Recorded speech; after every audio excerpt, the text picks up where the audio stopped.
Our next topic is advantages of preference shares. Here also we will be covering from both the point of view, from the company and from the investor point of view, the advantages and disadvantages of the preference shares. Firstly, let's have a look on advantages of preference shares from the company point of view. First is no interference in management. As the preference shareholders do not have any voting right, so they do not have the right to participate in the business of the firm or a company.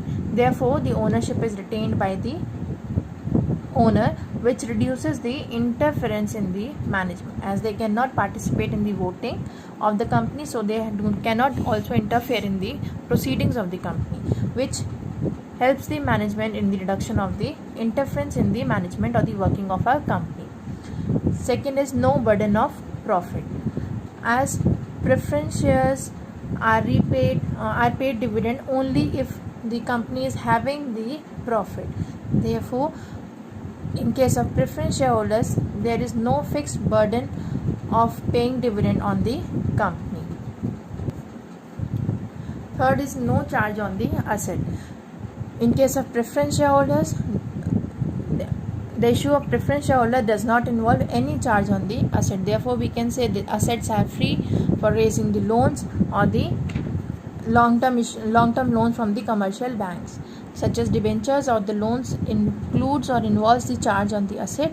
It means the mortgage or the hypothecation of an asset. But for issuance of preference shareholders, there is no such charge for the assets of the company.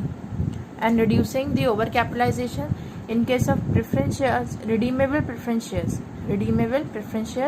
the unwanted capital can be repaid and the company, which help the company in reduction of the overcapitalization. If company sometime in future faces or feels a situation of overcapitalization, then in case they are having the redeemable preference shares, they can repay those preference shares and help the company from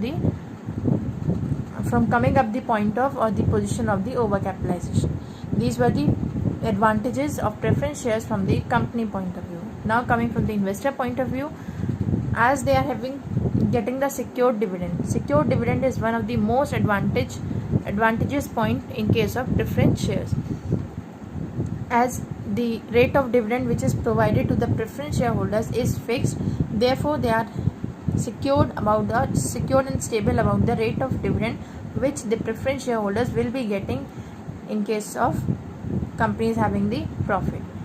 Repayment of capital at the time of winding up also, as the preference shareholders enjoy the preference of getting repaid before any amount is paid to the equity shareholders or any other sources.